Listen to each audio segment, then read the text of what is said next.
Comment éviter les obsessions mentales? Certaines psychothérapies peuvent vous aider à améliorer la façon dont vous affrontez les obsessions mentales. Si vous optez pour la méditation, pratiquez-la sous la supervision d'un spécialiste. Les obsessions mentales correspondent à un trouble mental qui se caractérise par la répétition d'actions non désirées qui découlent de pensées répétitives. Ces obsessions obligent le patient à répéter une action de façon indéfinie contre sa volonté. À court terme, ces rituels obsessionnels apportent une sensation de soulagement au patient. À l'inverse, l'absence d'exécution de ces rituels provoque de l'anxiété et de la souffrance. Le traitement consiste alors à freiner les agissements non désirés. Les principales causes. Parmi les facteurs à l'origine des obsessions mentales ou troubles obsessionnels compulsifs se trouvent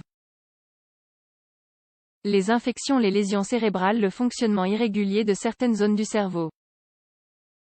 La prédisposition génétique ainsi que des antécédents d'abus sexuels ou d'abus physiques sont des facteurs qui augmentent également le risque de souffrir d'un trouble de l'anxiété. Bien que l'on ignore avec précision ce qui provoque l'apparition de ce trouble, il peut être héréditaire. Une éducation trop stricte ou, à l'inverse, des parents trop protecteurs et trop envahissants peuvent aussi être à l'origine de l'anxiété chez l'enfant. Le trouble apparaît lorsque les substances chimiques du cerveau dépassent certains seuils. Un diagnostic tardif. Certains parents et professeurs parviennent à reconnaître les symptômes des obsessions mentales. Mais ce n'est pas le cas de la majorité des personnes. Certains patients reçoivent un diagnostic vers l'âge de 20 ans, et pour d'autres les symptômes apparaissent après l'âge de 30 ans. Les enfants peuvent aussi souffrir de ce type de pathologie. Les troubles de l'anxiété créent un sentiment de crainte et d'insécurité qui dure pendant de longues périodes. Paralysées par la peur, les personnes concernées n'ont pas d'activité quotidienne. Un trouble obsessionnel compulsif. Une personne peut très bien répéter certaines actions de vérification sans pour autant souffrir de ce trouble. Si par exemple, vous voulez vérifier une deuxième fois que vous avez bien éteint la lumière de la cuisine, cela n'indique pas la présence d'un trouble obsessionnel compulsif. Chez les personnes affectées par ce trouble, ce besoin de contrôle est constant et répétitif.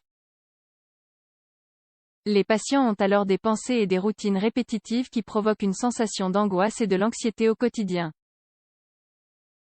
C'est pourquoi il est question d'obsession. Les personnes qui souffrent de ce trouble ne parviennent pas à contrôler les symptômes.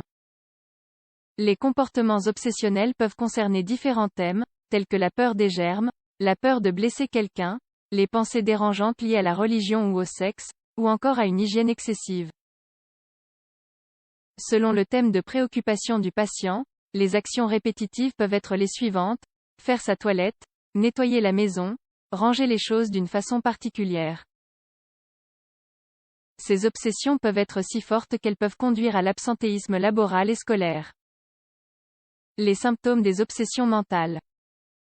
Les personnes qui souffrent d'obsessions mentales ont des rituels qu'elles répètent de façon incontrôlée.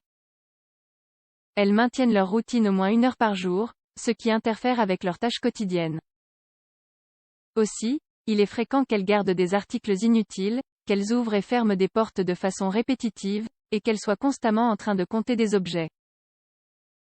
Les patients ne parviennent pas non plus à contrôler leurs pensées, et, bien qu'ils n'éprouvent pas de plaisir à suivre leurs propres rituels, ces rituels leur apportent tout de même une sensation de soulagement qui atténue leur anxiété. Les symptômes peuvent s'améliorer ou s'aggraver. Il est aussi possible qu'ils disparaissent par moments. Des maladies neurologiques invalidantes causent des obsessions mentales. Ces obsessions mentales sont des maladies neurologiques qui ont un fort taux d'invalidité. Ce sont les plus fréquentes. Elles diminuent la qualité de vie du patient, car elles sont épuisantes, tant sur le plan physique que sur le plan émotionnel. Les patients qui souffrent d'une maladie neurologique invalidante ont tendance à s'isoler, et leurs relations avec leurs proches sont généralement conflictuelles. Dans certains cas, ces rituels répétitifs dérangent les proches. Dans d'autres cas, les proches du patient ignorent les rituels ou bien y participent, ce qui est aussi contre-productif. Comment éviter les obsessions mentales? En cas de suspicion de maladie, la première chose à faire est de se rendre chez le médecin pour une évaluation. La personne concernée sera éventuellement envoyée chez un spécialiste pour une meilleure évaluation. L'étape suivante est celle de la psychothérapie avec un psychologue, un psychiatre ou bien un travailleur social. Une thérapie comportementale permet d'apprendre à réfléchir, à agir et à réagir face à des situations stressantes, telles que les rituels. Avec les traitements, l'anxiété et la peur s'atténuent, tout comme les pensées obsessionnelles et les actions compulsives qui découlent de ces pensées. Les antidépresseurs et anxiolytiques, médicaments toujours prescrits par un spécialiste, sont des médicaments recommandés en cas d'obsession mentale. Ils maintiennent les substances chimiques à l'origine de ces obsessions à un taux adéquat. De faibles doses sont d'abord prescrites, puis avec le temps les doses prescrites augmentent. Pour détecter et attaquer la racine du problème, une bonne surveillance médicale est indispensable. Le but est de diminuer le stress qui entraîne des agissements compulsifs, et ainsi aider le patient à socialiser et à se réintégrer dans la société.